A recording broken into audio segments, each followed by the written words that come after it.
Welcome to the Asylum.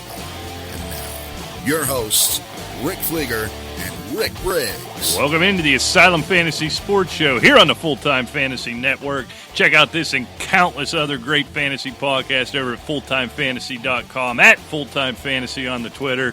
Follow your boys at asylumfootball.com, at asylumfootball on Twitter, and asylumfootball@gmail.com. The playoffs are here, and you've got to be a part of Rick's mailbag if you care to survive. You better believe it. We are Fleeger and Briggs. This is the Asylum Sports Show on the Full-Time Fantasy Podcast Network, and if you are listening, you either A, are in your playoffs, or B, you just love us. And that's probably the majority of them. I would think so. Yeah. Just simple numbers would dictate what 2/3 of the people are gone now. So if you're Exactly. still listening, it's because you want to be your boys. So we'll talk some football. We'll make it fun. It's boy, that year go quick. Man, did it go quick. And boy, Always did does. Did it almost suck in every possible way. The injuries this year, I'd like to, I'm never going to do it, but if somebody smart out there can run the numbers, just the man games missed on, what were consensus, even top 100 fantasy players, the Adam Thielens of the world who look for all the world for the last 3 weeks like they're going to play and just don't play. It's honestly hasn't been a lot of fun managing teams this year. Nah, Brandon Cooks, Devontae Adams, Tyreek Hill, all those guys just pop it. Saquon Barkley. I mean, Right. These are all first rounders, David second Johnson. rounders. But we're going to do a whole show after the season on the enigma that has become David Johnson all of a sudden. Exactly, yeah. Todd Gurley. You Todd get, Gurley. while Adam Gase is not an idiot, you get McVay admitting this week that he is an idiot, and that's the sole reason Todd Gurley hasn't touched the football. So I give him credit for that.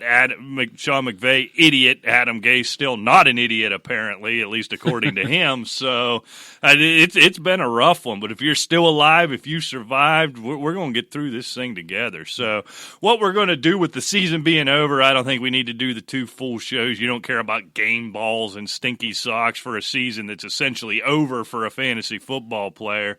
We're just going to get you ready this week, Rick. Let's start out with a few headlines. I mentioned Adam Thielen, still questionable with that hamstring after being a real surprise inactive at the last possible second on Monday night last week. No way you put him in your lineup unless they tell you tomorrow that, yes, he is 100%. And even then, do you? Because I'd be so afraid when he came back, was that 2 or 3 weeks ago, he come back, he ran one route, and he was gone again. I don't, if you got in the playoffs, you pretty much did it without him. I think I'd play week 1 of the playoffs without him as well. Oh, there's no doubt about that. I really fear that I don't know if they rushed him back or it just turned out to be more severe than what they thought, whatever the case may be. It's been a long hamstring. Really has been. We've seen how It some happens, of these can go. Yes. I mean, you get they haven't really said anything, but you get something that's partially torn in there instead of just pulled.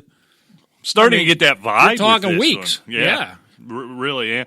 And staying in Minnesota, Rick, Dalvin Cook limited with a chest. I've seen chest. I've seen shoulder injury, limited all week.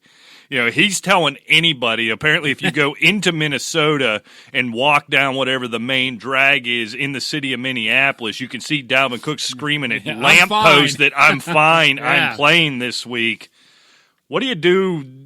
Dalvin Cook owners are in the playoffs, Rick. What do you do? Dalvin Cook is in the lineup. You think? On my team. Oh, I've got a playoff team right now with Dalvin Cook, and he's in the lineup. I am so scared. I mean, at a minimum, he's going to be sharing time with Madison, isn't he? At a minimum.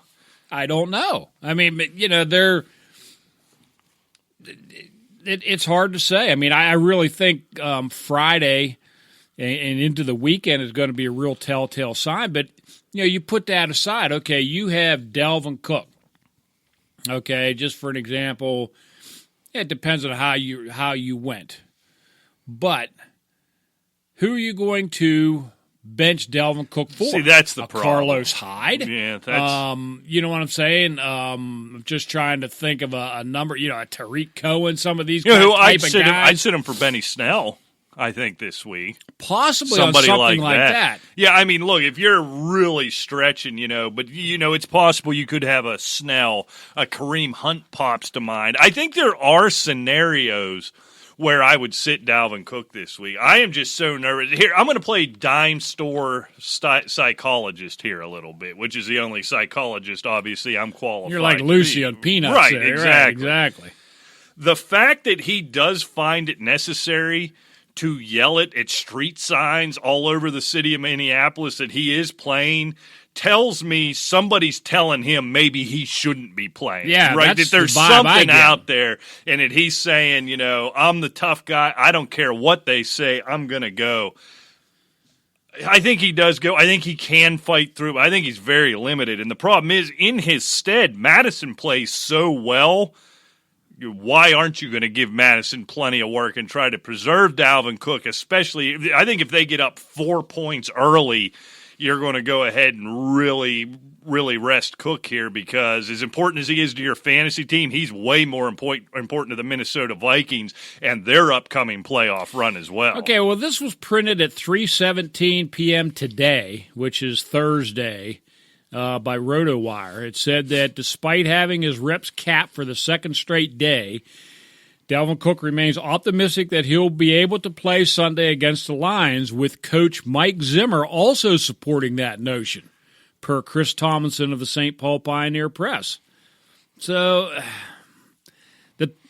I don't think there's any question he plays. No, he absolutely played. But, yeah, it's the workload. But the thing is, I don't know. Now they're really in a dogfight coming off that loss against Seattle.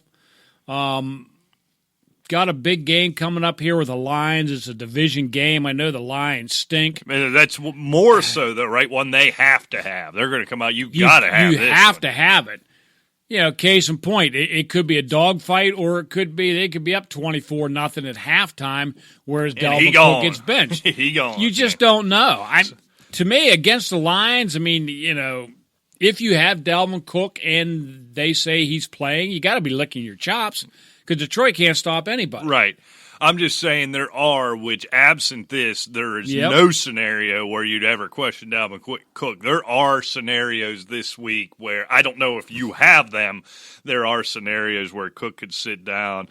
Juju Smith-Schuster, James Conner, still not going to play this week for the Steelers. Not so much that matters. I think if you drafted Juju or James Conner early, you don't got too many lineups to set this week. Taylor Gabriel out tonight, Rick, against the Cowboys with a concussion. Not significant in terms of fantasy football and Taylor Gabriel, but I am really getting excited. And this is a guy I thumped my chest about all of July and August, and I looked like a fool until about 2 weeks ago. And here we go. Now Gabriel out, who's been kind of a favored target of Mitch Trubisky. Anthony Miller's coming to life, Rick, and you put Taylor Gabriel out. Anthony Miller is a easy, almost must-start flex play for me tonight against the Cowboys. Anthony Miller and Allen Robinson are a very nice tandem. Right. They really are. But, yeah, you're right. We both thumped our chest really hard in the preseason. You know what I think we forgot? That Mitch Trubisky stinks, and Nagy not being an idiot, but, he's not a very good coach. So I don't think we factored that in enough. True. All right, Julio Jones, he's expected to be back this week with the shoulder. In fact, they said if their game last week was on Sunday, he'd have been good to go. They just sort of taken it easy on that short turnaround. Marlon Mack set to be back this week. Evan Ingram set to be back. And something I'm excited about, no fantasy implications at all, but Daniel Jones out with an ankle injury. Eli Manning getting the start. I'm excited about that. I don't like how things went down for Eli. He certainly deserved to be benched, but I didn't like the mockery, even all the mockery I've done of Eli over the years. I think he's being viewed as almost a clown, so I hope he comes back and has a nice week or two here to usher himself out of either the league or at least New York. Oh, I could fully see him come in and all of a sudden the Giants go on a run. How great would that be? And he says sayonara. I mean, I hope that happens. I do too. And I'm in this weird spot because I've got this soft spot for Eli Manning, but also the way all the draftniks and all the idiots in New York acted about Daniel Jones. I don't root for anyone harder in the NFL than Daniel Jones right now. So I mean, it's this weird juxtaposition. Maybe what Eli needs to do is he needs to go to L.A. and take over for the Chargers and Phil goes somewhere else, and maybe these guys can resurrect their careers there in the AFC and then lose to Daniel Jones in the Super Bowl next season. That would be my dream scenario. Yeah, why not? That's great. Yeah, Chargers, he could Phil Rivers could take his wheelchair to, say, Jacksonville. I think Gardner Minshew is certainly the guy. The man. I do. I really do.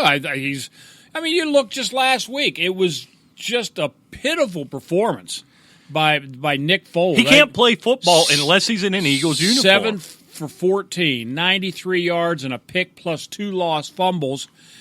You know, that's a bad day. But the thing is, they bench him and they bring in Minshew, and he outscored. Of course, they were down 24-0, right? But he outscores the Jacksonville Jaguars. Outplayed them 11-3 from there on after. You know, yeah. So, I mean, I think Gardner Minshew adds some swag to this team. I think that's a good word for it, right? And I don't know how good he is long term, but yeah, they believe in him. Some swag to that offense that they really haven't had since Mark Brunell retired or left and went to Washington, however that all went down. Right. I mean, yeah, so I don't know if he's the long-term answer. I certainly think he's an NFL quarterback. Whether you could put the old air quotes around franchise quarterback, right, I don't know. But I think that Gardner Minshew, as long as they're competitive. I mean, what does it matter? I mean, they've suffered through Blake Bortles, right, and now these last couple of outings. Now, in his defense, the first 2 games back, Nick Foles didn't play that bad. I don't know the stats exactly, but I mean, he was mid-200s, close to 300, a couple of touchdowns. Right, yeah. You know, nothing bad, but this last outing, it just seems like, I don't know how to describe it, but it's almost like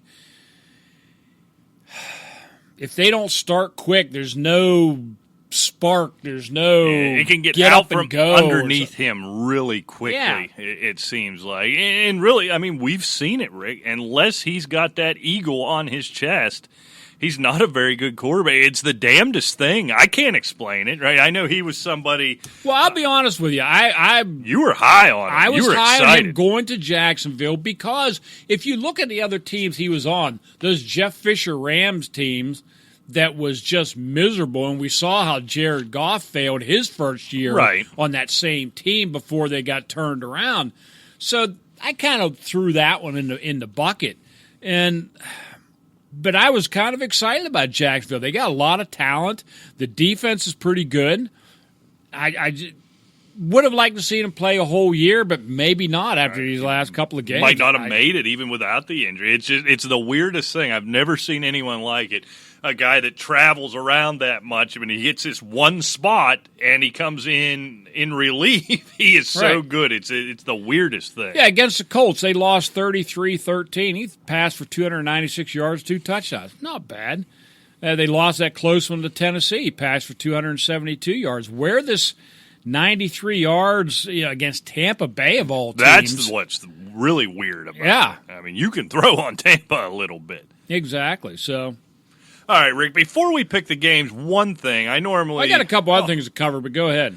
I normally hate everything I see on Twitter, and I just get on here and complain, but yet I continue to, every time I go into the bathroom, which is frequently, I take a peek at it. But saw some pretty good debates, Rick, that's never come up in any of our leagues. I've been the commissioner in leagues in the past. I'm not currently because I don't want to. You've been a commissioner since football players still wore leather helmets. Before fantasy football was a thing, you were doing this. So I'm curious where you're at and where I land, because as always, I'm wishy-washy and I can't make up my mind. But a good debate in a redraft league, teams that are eliminated from the playoffs, heading now into Week 13, not leading up to it, but the debate being, should their rosters be locked? Should they be now unable to make free agent moves, being that they've been eliminated from the playoffs? And I seen really persuasive arguments on both sides. I'm curious, as someone who's been doing it as long as you have, where you I just land. have a simple take on it, kind of like our league of consequence. The consolation bracket are the teams out of the playoffs. However, the order of finish affects the draft for next year. If that does that in your redraft league, then they should be able to participate. Right. If they're out and it makes no difference, yes, I agree. They should be locked. They should not be able to do anything to disrupt the playoffs of teams that are actually in the championship hunt. So, yeah, and I think that's sort of where I landed. If there was something at stake, there are leagues that either pay the winner of the consolation bracket a little bit, or if it's, some year-over-year, your home league with your buddies, and that's how you're setting draft order, then certainly you have to let them play. What about, the leagues where the guy, and I've never understand this, the guy who finishes 12th has to get something horrific tattooed on his ass or something, whatever it is. I think if something is at stake, you have to keep it wide open. But I think I do tend on the side of, right. But it's weird, the argument I kept seeing was, well, you want everybody to keep playing. But if they've been eliminated from the playoffs and they're not really playing now, it's kind of like, what do I care if they set their lineup or not? If we look at the playoffs right now in the NFL, do we really care if Cincinnati and Detroit are playing or put in a lineup? True. It doesn't matter. Yeah. But then again, there's nothing in the NFL that allows Cincinnati to drop Joe Mixon where the Patriots could pick him up in time for the playoffs. True. Kinda they like have the deadline, football. wasn't it, the end of last month for things like that, the end of November. So, yeah, so I think it was an interesting debate, and like I said, good points on either side of it. I think I landed with you. If there's something at stake, money-wise, draft position-wise, certainly in a dynasty league, you got to keep it wide open. Oh, sure. The way that works. But in your typical redraft where if you're eliminated, you're done, or you're playing in a consolation just for pride to be able to stand up and say, yay, I finished 7th, which is basically what we do, right? It's just, yay, I finished 7th. Then, yeah, I think lock them down. Forget about it. You're finished. I agree. You stink. You're finished. All right, what you got, Rick? All right, well, right here with 4 weeks to go in the season, Riverboat Ron got fired in Carolina. Yeah. And, pardon me, doesn't it seem like a good time to you? This is just looking at it. This is a good time to let the season play out, cut ties with Cam as well, and start rebuilding this whole team. Yeah, I think they are who they are. Now, 4 weeks ago, I'd have been all in with you on the cut ties with Cam deal. I think the last few weeks have shown when they got to have him, Kyle Allen ain't that dude. Well, he's a real capable backup. What's that defense been doing for him? Well, I agree with that. What has Joey Sly been doing for him? And I don't want to put everything on the kicker, but he cost him a couple of games. Yeah. And I'm not going to say it's all his fault, but I mean the one game, the Saints. I mean that was all the kicker. That was all on him. I'm sorry. I mean Kyle Allen played good enough to win. The defense played good enough to win. He couldn't make 2 extra points and a chip shot field goal. So I mean Look, he just went in for foot surgery. I don't know what it entailed. I don't know the details of it. I just think before you go into next year's draft, you better have it up here who's going to be the coach and who you plan on the quarterback is. Because if you plan on him being the franchise again, I think that's wrong. That's a short road and the wrong one to take. Well, but here's what I wonder about. Here's where I'll disagree a little bit. If you talk about doing a rebuild, which I agree, right? They've kind of consistently been since the super season Cam had. I don't know. It's been a long time. It was at 2012, 2013 when he took him to the Super Bowl now. It's been a long time, longer than you think. Maybe not that long ago. I think it was 14. 14? I don't know. I Okay. can't Whatever remember. it was. They've been a pretty consistent middling 8-8, 7-9 type of squad. So I agree a rebuild needs to be done. In the National Football League, the first part of any rebuild is the quarterback position. Right. So you're without Cam Newton this year. The draft position you're going to get is going to be irrespective of what happens with Cam Newton. What I do is if a quarterback, and I don't think they've won already too many games, any of these big-name quarterbacks are going to be around in this year's draft. But if you think you can get one. They're what, 4-8? Right. Why not bring Cam Newton back? You've got him under contract.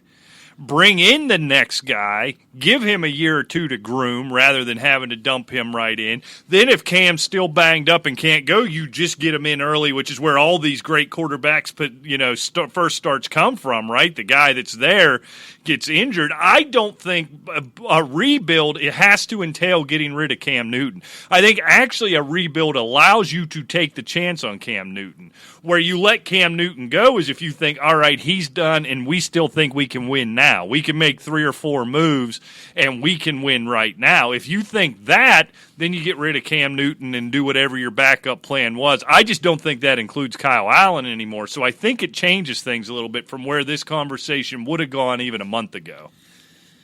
Yeah, I mean, you made a point there, where you think that Cam Newton's done. I do. I think he's done. You've been saying that for months now. I'm just, I'm really concerned about his health. He just, I've talked about it the last couple of years. He just doesn't look like Cam anymore. No, the last 2 seasons. Well, if you count this as a season, yeah, the joy's been gone. Something's up there. And let's face it. I mean, 2015 was his best year. 35 touchdowns, 10 picks. That's the lowest amount of interceptions he has ever had in a year. And the touchdowns, he's usually an 18 to 24 touchdown guy. And with his foot surgery and everything, my biggest fear is, of course, his legs are gone. Right. And he can't take the pounding. You take away that part of Cam Newton. No, it's such a big part of his game. It's who? I mean, it's not even Jacoby Brissett. Yeah, I mean, he can throw the football, but the threat of the run, it's just such a big part of his game that, no, it's... But see, that's my point. 2018, I'm going to go the first number's touchdowns, the second number's interceptions. 2018, 24-13. The year before that, 22-16. The year before that, 19-14. Then he had the 35-10, but before that, 18-12, 24-13, 19-12. The guy's not that great of a passer. Perhaps the MVP year was the anomaly, I guess, is what we're saying here, right? And if you take away the ability to run, he's a pedestrian quarterback. Exactly. That's my point. And I guess we don't know. But I guess if we know Kyle Allen ain't the dude, unless somebody offers you something crazy for him in a trade, which I don't think is going to happen, he's damaged goods coming off these bad seasons you mentioned, bring him back, draft the other guy, and go from there and rebuild around that where you at least have a chance of, slim as it may be, a chance of the quarterback position still being all right as you try to go through the rest of the rebuild. Maybe that's crazy. I don't know. That's where my mind goes. I got a soft spot for Cam Newton for some reason. I can't quit him. I don't know why. I understand. I mean, and a lot of people do. I'm not, and certainly not a bash on him because, like, when he was right, he was a dynamic he's so force. fun to watch. Okay, but I'm looking at Kyle Allen. I mean, this year, 15 touchdowns, 10 picks. It's Cam Newton numbers. Yeah, I feel like he's had those 10 picks in about the last 3 games, too, is the problem. but no, you're right. I don't know. That's just, I don't know. That was just a little feel there. But, we're talking about Cam Newton right there. And just talking about some of these quarterbacks, benched Eli for Jones. All right, we've benched Minshew for Foles, and now Foles for Minshew. Finley's back in the bench. Dalton's back in there.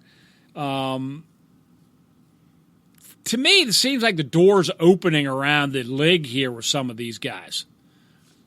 That they don't know who they want for quarterback, which means they don't have the quarterback that they want or need. There's no good quarterbacks. In a league where that's all that matters anymore is a quarterback, there's no good ones out there. I know. I mean, I see Tennessee probably parting ways with Mariota. Do you buy this Ryan Tannehill thing? I buy the small body of work with Tennessee with Tannehill a lot better than the body of work the last couple of years that Mariota has with him. What an indictment on the Dolphins, though. Really, when you look at it, and was it just that? Yeah, was the situation in Miami that bad? It makes you wonder. Here's something. I'll be selfish here. As you know, Rick, unlike you, I made the playoffs in the Caveman League. And But you didn't in the other league. I have Drew Brees. Right. At home against that terrifying San Francisco defense. I got Ryan Tannehill on the pine going out to Oakland. I am seriously considering starting Ryan Tannehill. My son asked me the exact same question in the league he's in. Really? And he goes, is it crazy to start Tannehill? I said, no. It's certainly not crazy. What I don't know is if I have the stones to do it. I think I have I think I do. If nothing else, when you look at the way San Francisco plays, and truthfully the way New Orleans has played recently, the possessions are so limited. You know what I mean? And there's just not a lot there. And against fantasy defenses, San Francisco is the best defense against fantasy quarterback. It's like 12 points a game or something, with 10 to 12 points a game, which is just stupid. Look, I think Tannehill's a comet burning bright. I don't want it to be where that comet burns out is when I start him in the freaking fantasy playoffs is the only thing that scares me. I think you have to do it this week. Ride that hot hand for one more week. Well, I mean, that's what you do and in Oakland's fantasy given football. up. They quit, basically. I don't say that. We said that about the Bengals. And, these guys, look, they're all millionaires now. And, when it gets right down to it, as a team, they do want to win a football game. Well, yeah, I grant you that. But it's gotten out from underneath them this year. I don't think there's any question about that these last several weeks. What happened in New York 2 weeks ago, what happened in Kansas City last week, they just – now, I guess the other fear is, all right, does the pride well up now and we're finally back home? They made some long trips all year. I don't know. I'm not going to sit here and make everybody listen to me trying to make this fantasy decision. As a guy who's supposed to make fantasy decisions, it shouldn't be this complicated for me. But well, okay, you just look at Nick Foles since Week 7 against the Chargers, 312, 2 touchdowns. Nick Foles? Or excuse me, Ryan Tannehill. Yeah, I'm sorry. Yes, I'm sorry.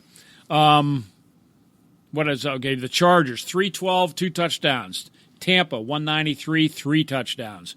Carolina, 331 and a touchdown. He did have 2 picks. KC, 181 and 2 touchdowns.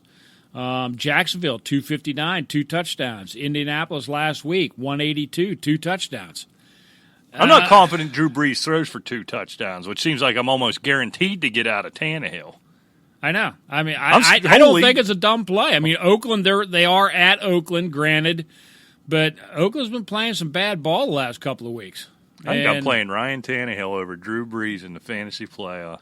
What a world. God bless America. Yes, indeed. All right, you got anything else? You want to pick some games? We'll pick some games here. I think that's a good thing to do. All right, well, let's start it out tonight. And last week, Mr. Fleeger gained a game on me in the line. I'm quite disappointed in that.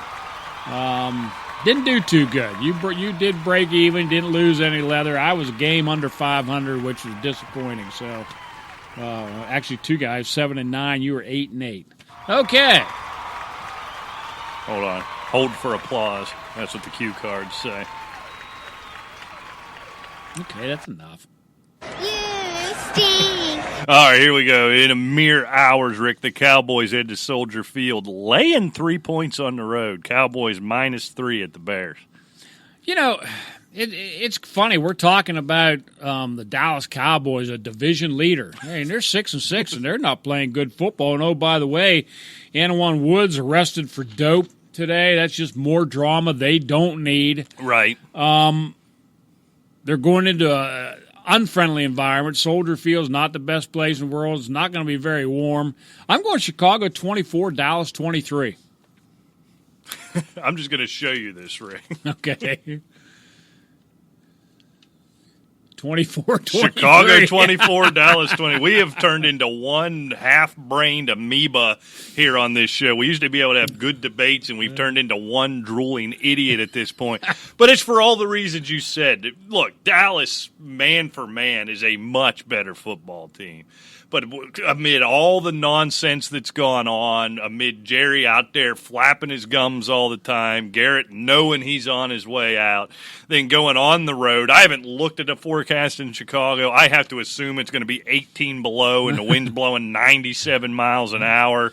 I'm sure it'll be windy. Yeah, so I just think Trubisky's been playing much better. Trubisky, I think, feeling himself a little bit. He's a little bit comfortable. So I think it's too much. I think this thing has just gotten completely out from underneath the Cowboys, and they're going to lose in this spot. And the winner of that AFC East is going to be 7-9, Rick, and there's going to be some 12-4 team from one of the other divisions who's sitting at home while one of those losers have to go to Dallas. Is to play playing a home game in week 1. Did you happen to hear Solomon Wilcott on the radio yesterday? I believe it was. I did not. Talking about, well, he was actually on one of the local stations around here talking about the Steelers, and he went on to say, he goes, I'm a firm believer, coaching still does matter in the NFL. And he went to talk about how the Steelers had lost Ben and Juju and James Conner and so forth, and how Mike Tomlin deserved a lot of credit, for doing this. But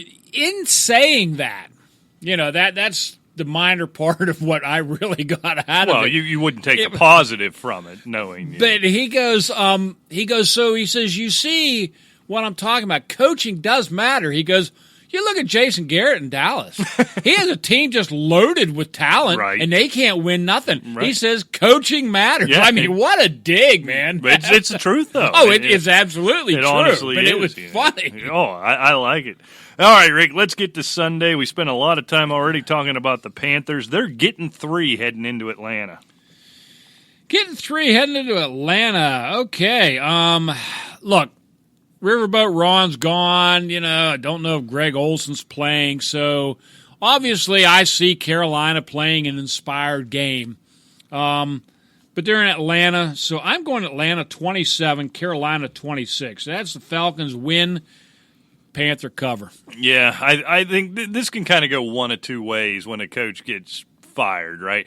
I don't feel like Ron Rivera had lost the team where this is going to be a relief to the players that he's gone, which you often see. I think the players are unhappy about this. I do too. And there was no need for this to be done mid-season. This is some new cocky owner who's really feeling himself, and I think he might have set his franchise back several years here. So normally I tend to side with the team's going to come out inspired, the weight's been lifted. I don't think that's going to be the case here. So it's still going to be close. It's a division game.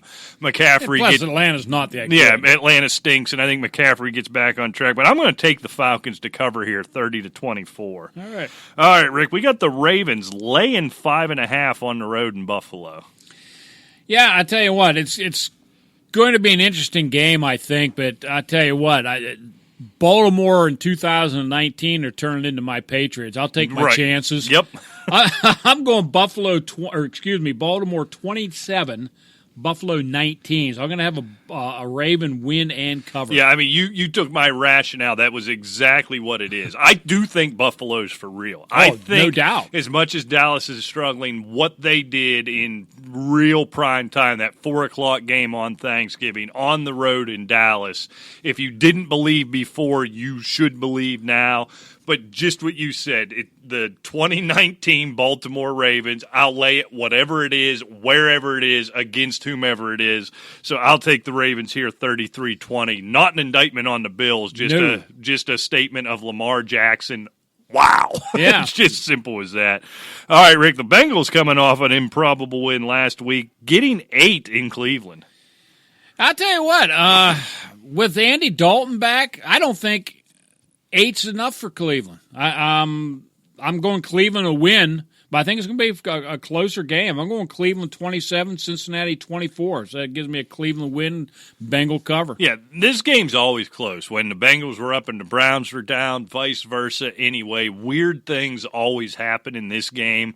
Andy Dalton, wow, he's Andy Dalton. He's still a professional quarterback. And that looked last week like a professionally run offense. It didn't look like a great offense by any stretch, but looked like a professionally run offense. Coming off all the nonsense that happened last week, OBJ's been kind of chirping subtly all week. Things are undone in Cleveland. Cleveland still wins this game because they're better. But John Ross coming back. Yeah, there is no way they cover 8 points. So I'm going to take the Browns here 27-20. So that'd be a Browns win, but the Bengals do cover. All right, Rick, the Redskins getting 13 coming off an improbable win last week themselves. They go on the road to Green Bay getting 13. And here, this is one that, look, Dwayne Haskins, he's not taking any selfies, I don't think. He's going up against the big boy now, and they're playing in Green Bay, correct? In Green Bay, yeah. I have Green Bay winning this easily. I have Green Bay 34, Washington 15. Yeah, I think 13 is so many points, and let's be honest, Haskins has still looked bad. I like the emergence of Darius Geis. Yeah. I'm excited about Darius Geis rest of season if he can stay healthy. But, boy, if you're flying balls and if you're having trouble throwing the ball in Washington, if you're having trouble throwing the ball in Carolina, now you're going to go up to Green Bay in December with Aaron Rodgers standing on the other sideline. 13 isn't enough. I got the Pack here, 31-17.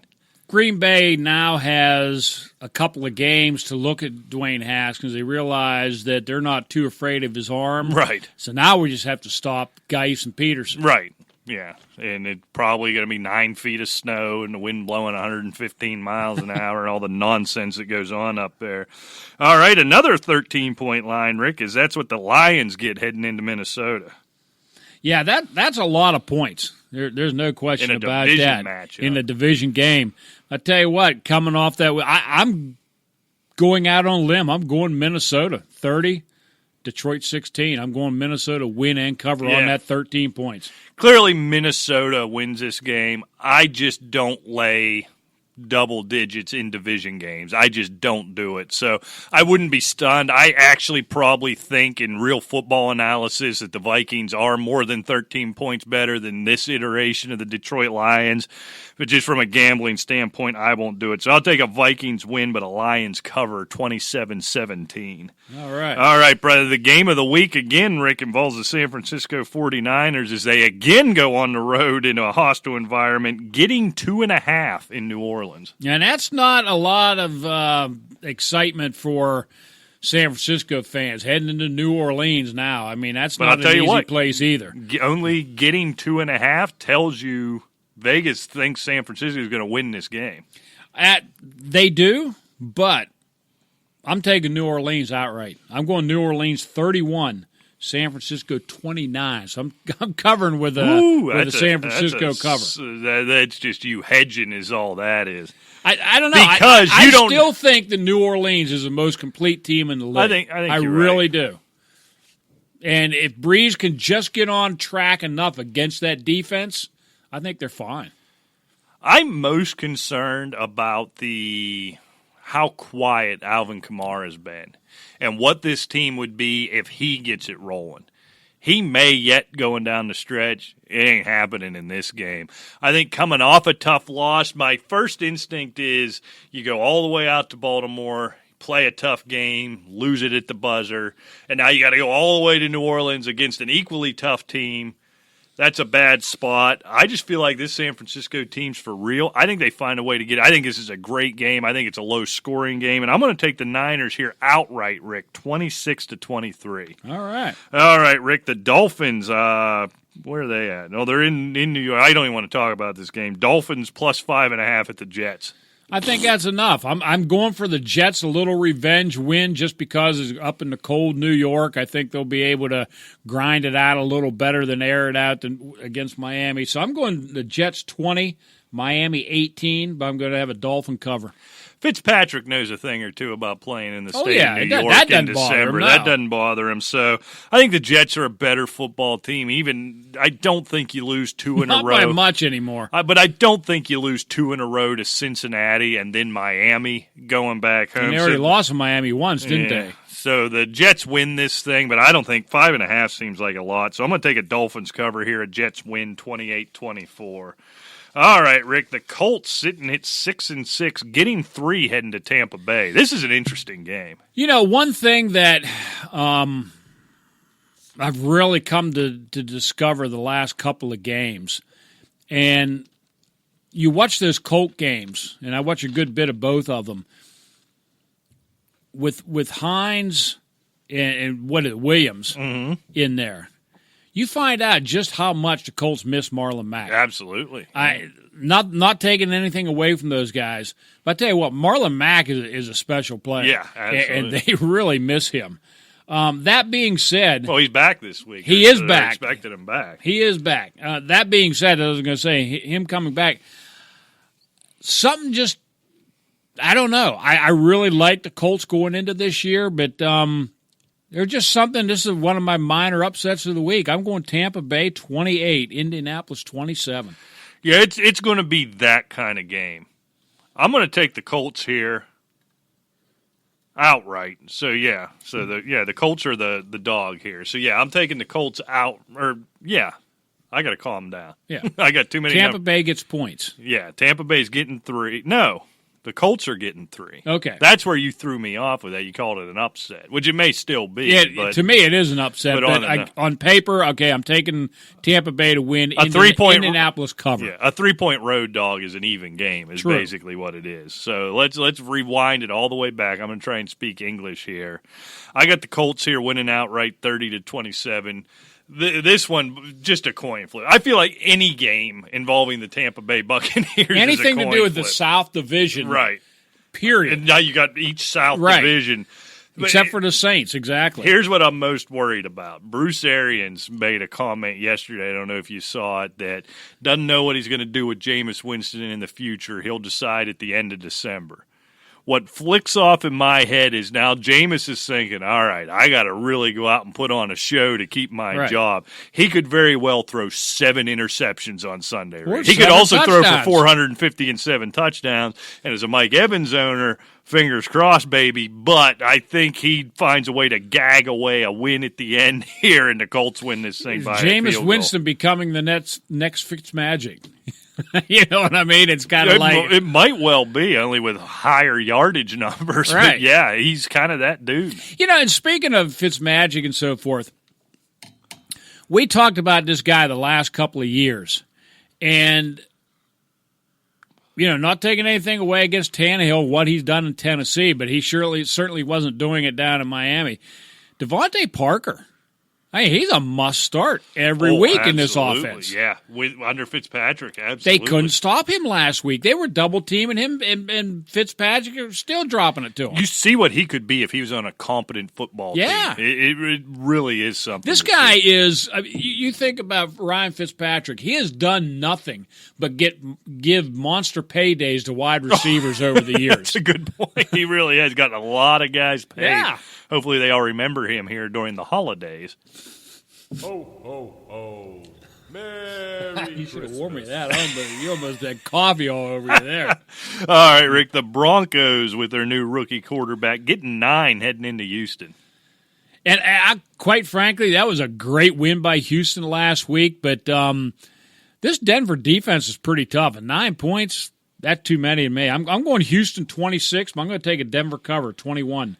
So 26-21, that's a Denver cover. I think this is a classic letdown spot. After the emotion revolved around that beatdown of the Patriots on Sunday night. I don't care what the final score said. That was a beat down. Yep. I think this is a spot where a growing team like the Texans, which might be the first year where they don't win this thing by half a game at 9-7. Isn't it funny how they've been winning divisions like the last 4 or 5 years are in the division, but they're still a growing team? It's kind of like they've never really evolved yet. And this might be that year, but with a young team, this feels like a spot going up against a bad team with a rookie quarterback making his second start. Feels like they exhale a little bit. Don't you think, with a good defense? So I still think the Texans win this game. I wouldn't be surprised if they just dumped this one altogether, but I didn't have the guts to pick that. So I'm going to take the Texans to win, but I'm with you. I think the Broncos cover this thing. I'll call it 27-20, something like that.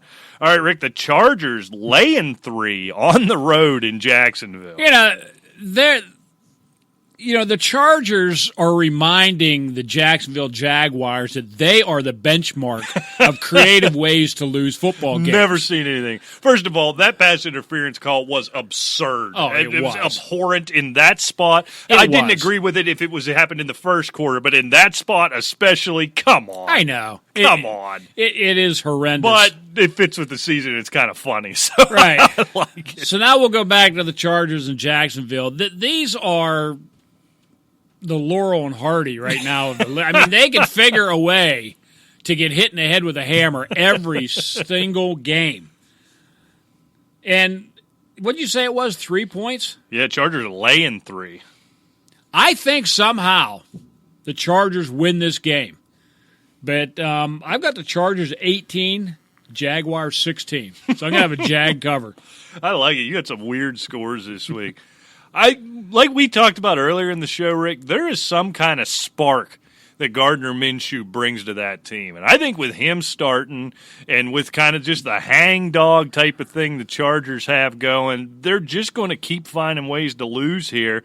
I'm going to take the Jaguars to win this thing outright. I just think it's getting away from the Chargers completely, and there's something about that Minshew mania that's actually for real. So I got the Jags here 29-28. So there are going to be a lot of safeties or field goals in this game. Scores, well, I always have a 29. You know that. All right, Rick, a game I'm losing my mind over this week trying to figure out how the quarterbacks perform as the Titans lay 2.5 on the road in Oakland. I tell you what, after watching what Derrick Henry has been doing, ooh, Nelly, and what Ryan Tannehill's been doing, and that Tennessee defense, I don't even think this game's close. I've got Tennessee 37, Oakland 23. Wow, so you think it keeps rolling? Yeah, I do. I never it seems like good teams go into Oakland against bad Oakland teams, and something about playing in that awful place kind of brings them down to your level a little bit. But I'm with you for the most part. I think the Titans just keep it rolling. This is a good spot for them. You know, they're just one Steelers loss away from being in that playoff spot. I think they can smell that. So I'm going to take the Titans here to win and cover 27-23. I think it's closer, but I still think they cover. All right, Rick, probably the game of the week, definitely the most interesting is the story has changed on this from where it was this time last year, is the Chiefs get 3 on the road in New England. Yeah, which is basically an even game, which was about how I see it. But I don't know. I just think New England defense is better. I'm going New England 26, Kansas City 24. So I got a Patriot win and a Chief cover. You got a lot of 2-point games. That'd be really interesting if that happened. I hope it does. Yeah, this is one, everything about it tells me the Chiefs are a better football team right now. That Patriots offense is so anemic. But how many times have we had this conversation in the last 3 or 4 years? How many times have I stood up and declared the end of the evil empire? Yeah. I'm not going to do it. I don't know how. I got a feeling the Patriots come out and put up a bunch of points, and it looks like that game they played early in the season last year. So I'm going to take the Pats to win and cover here, 34-30. And I honestly don't believe it. It's just that happens, right? It's just what happens. I would believe it. They can explode at any time or shut a team down. Right. They really can. So I think that's what I'm most interested in seeing. Patrick Mahomes and Tyreek Hill against that defense, because New England hasn't had that defense in the past. Patrick Mahomes hasn't faced that type of defense yet. That's going to be the game within the game, and I'm looking forward to that. All right, Rick, the Steelers 2.5-point favorites on the road in Arizona. Yeah, which doesn't say a lot for their faith in Duck Hodges, and I tend to agree with them. They're going out west They don't travel well out there, going out west. But I think Pittsburgh's still a better team. Their defense is so much better than Arizona's been playing defense the last 8 games. I'm going Pittsburgh 24, Arizona 21. So I'll get a Pittsburgh win and a cover. I just feel like I'm a Steeler fan, Rick. This just feels so much like smoke and mirrors and duct tape, and I got a feeling this would be a game I would be nervous about if Ben Roethlisberger was starting, James Conner was in the backfield, and Juju Smith-Schuster was standing on the outside.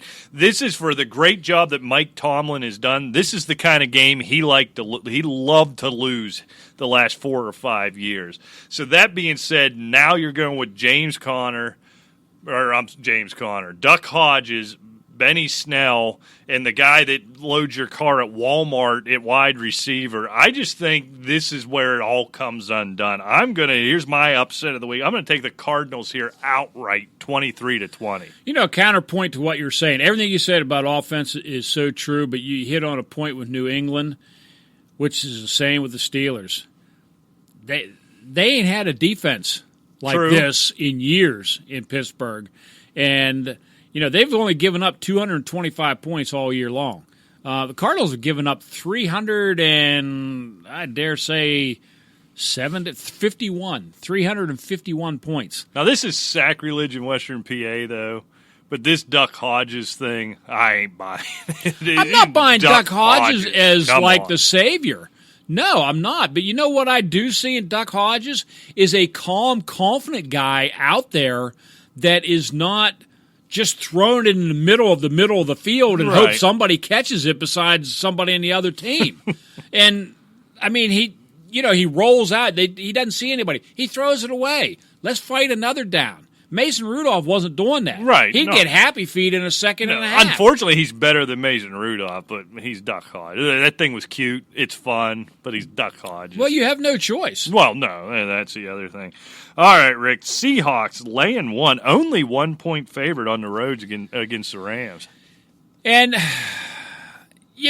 with everything that happened over the last week, I think all of a sudden the Rams are starting to feel themselves a little bit and maybe actually have a little confidence. You're going from 6-5 to 7-5. San Francisco takes a loss.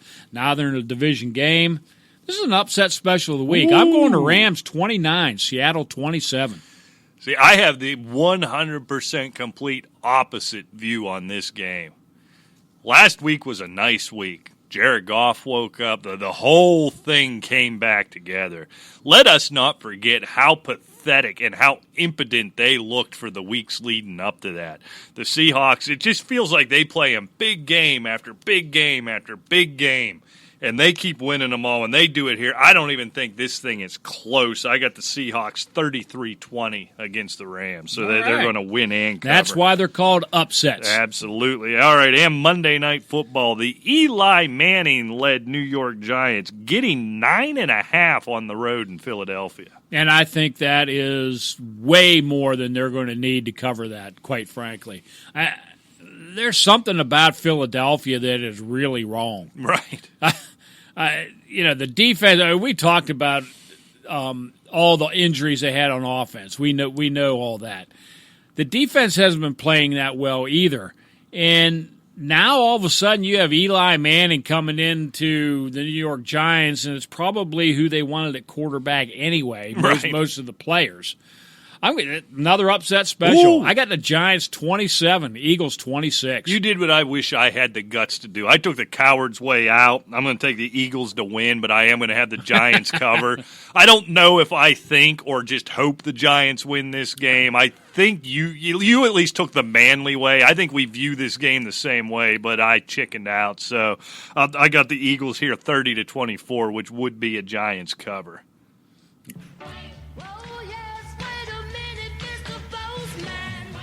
I gotta go get this bag. Get an intern to get it for you. You've got mail. No, unfortunately, he quit. Asylumfootball@gmail.com, @AsylumFootball on Twitter. If you want to be part of Rick's beat-up, nasty, 400-pound male satchel. Only about 200 pounds this week. Yeah, playoffs, a little light. A lot Playoffs. Playoffs. A lot lighter. And here we go. I actually did some balls and socks here this week. I wasn't sure if we was doing them. But one thing that I had that really wasn't a sock. But I just wanted to hit on this. I should have brought it up at the beginning of the show. You get the feeling that this concussion has really set Brandon Cooks back this season. I mean, he may bounce back in 2020, but I tell you what, he's playing.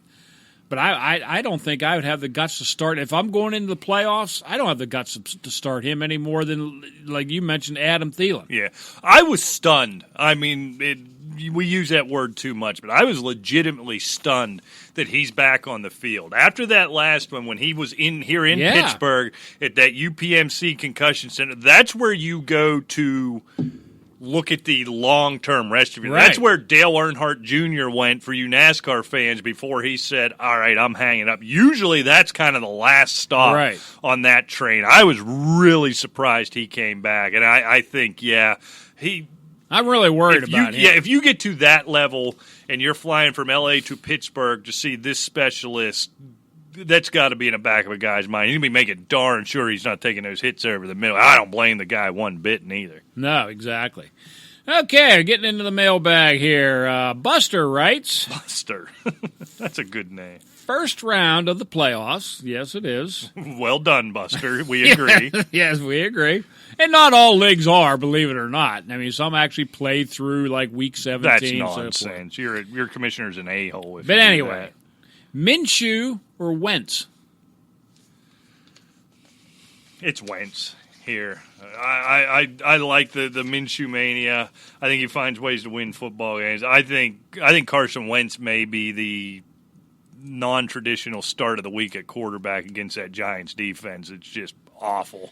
Yeah, I mean, and it galls me to do that because I am not a Wentz fan. No, he's terrible. But yeah, I think you almost have to go with him. All right, Scott writes, we have a PPR, and I need a flex. Me too. What do you got, Scott? Maybe Crowder you can give me one. or Phillip Lindsay? Actually, no, that's Lindsay without even a question. Yeah.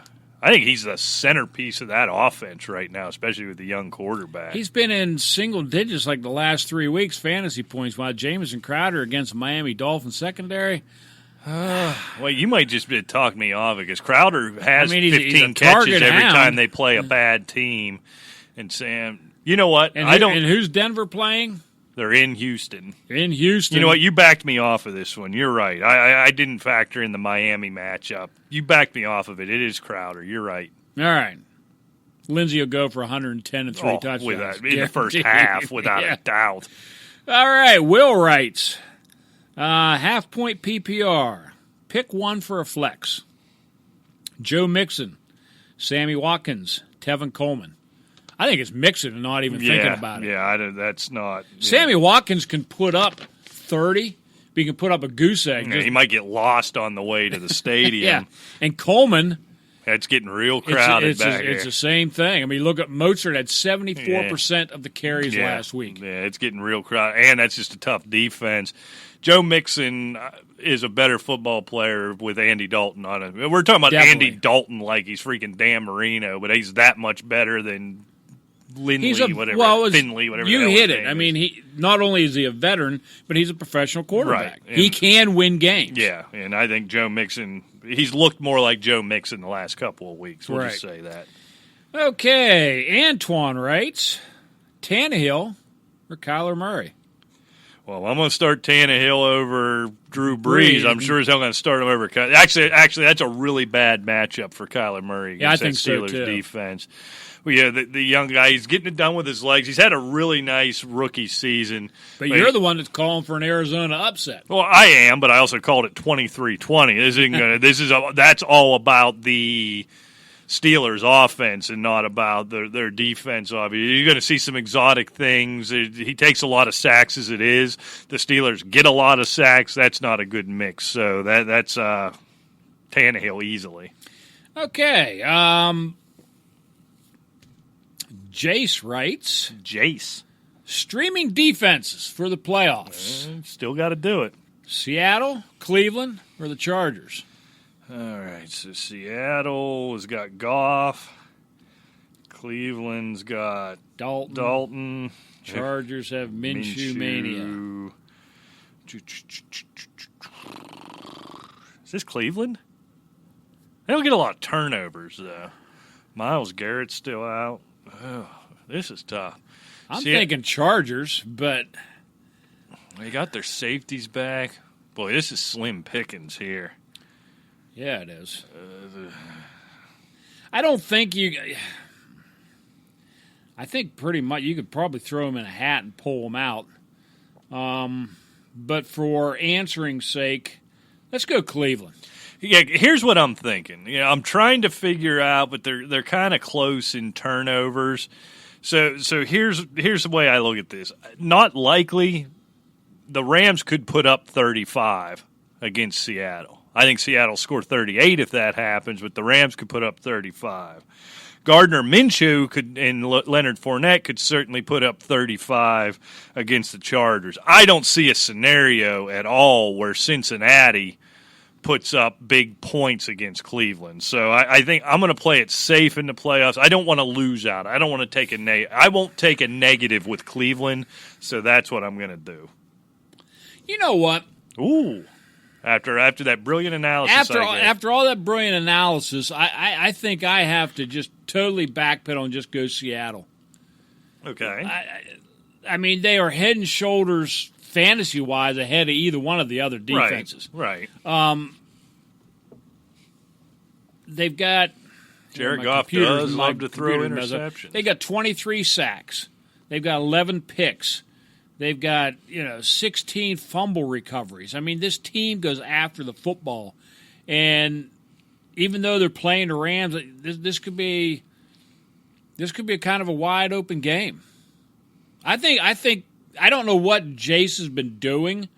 I mean, if Seattle got you to the playoffs, I wouldn't even think about being I'll cute. go with you. I don't have a problem with it. Like I said, I was holding my nose and saying it's just I'm not going to take a negative. But the more you think about it, and Jared Goff has made a pretty good living on throwing interceptions the last 6 weeks. So the hell with it. Let's go with Seattle. I think so. I like it. Let's do it. Okay. You're going to like this one. Oh, Lord. If I didn't know better, I think you made these up. There can't be a-holes out there that call themselves. Oh, come on now. You know there are. They're listening to us. That's true. You got to. Fleeger's bro. My bro. What? Do I know him? I don't know. He's signed up Fleeger's bro. I don't know. But anyway, he writes, if Olsen doesn't play. He's not. No, exactly. He's not. We should have mentioned that earlier, but yeah, it doesn't look good at all. No. What tight end should I go with in a PPR? Ian Thomas, Tyler Higbee, Jason Witten. Higbee. That's assuming Everett's out. If Everett's out, I think Higbee's in line for a pretty big week, actually. I'm kind of excited about him. Yeah, if Everett's out. If Everett plays, Witten? Take the easy way out and play Witten and go the old Bubba Franks model. There, his name came up again, and hope you get that touchdown. Yeah, I mean, a lot of people, I've seen on Twitter many times, he's get Ian Thomas, pick him up now. Yeah, I mean, he's not Greg Olsen. No. And he's not going to come waltzing in and catch 10 balls for 2 touchdowns. No, it's Higbee real easily unless Everett plays. And then if Everett plays, I think probably go with Witten. Yeah. To be honest with you. All right, finally we have Fleeger's bro. Bro. Carson writes, having a tough time since Mac went down, but he's back. Yes, he is. So this may be kind of irrelevant, but I wasn't sure he was playing when I wrote this stuff up. Anyway, half-point PPR. Who should I start this week? Miles Sanders, Peyton Barber, J.D. McKissick. All right, I'll throw McKissick out right away. Yeah. Jordan Howard's going to be out, so it's got to be Miles Sanders. It's got to be. I'm swayed by what Peyton Barber's done the last couple of weeks. Ronald Jones gets benched early in that game last week, kind of back to the problem, missed a blitz pickup, and Arians just told him to go home, basically. But that's a risk. That's a big risk. Miles Sanders is going to be the dude. So if this is in place of Mac, then obviously you're going to play Mac. Right. But if this is for your number 2 or your flex or whatever, then Miles Sanders. I don't overthink it. It's Miles Sanders. Yeah, exactly. This was like week 11, and you had to have one upset to make your playoffs. I might try to make an argument for Peyton Barber after what he's done in the end zone the last couple weeks. But this is week 1 of the playoffs. This is it's Sanders. It's not even close. It would be interesting if Tampa was really in the division race. Right. Because I think you would see a whole lot more Peyton Barber for the simple reason that you just mentioned. Blitz pickup and keeping Jameis Winston on his feet. Right now, I think they're just winging it and go out there and score as many points as you can, and we'll see what happens. In the backyard, run as far as you can. I'm going to throw it as far as I can, and we'll see. We'll pray. Exactly. Which is fun to watch, but it is. Doesn't do much for your fantasy running back position. Is that it? That's we go it. home. I'm tired. All right. Well, good luck this week if you're in the playoffs. Of course, Rick will continue to answer your questions right up until kickoff at Asylum Football on Twitter, asylumfootball@gmail.com. Of course, check out everything over at Full Time Fantasy to help you move on, fulltimefantasy.com. Oh, and real quickly before we go, there was a guy arrested at a McDonald's for pulling a gun on somebody because he gave him ketchup instead of jelly. Can't blame him for that. Till next time, we'll see you. Take care.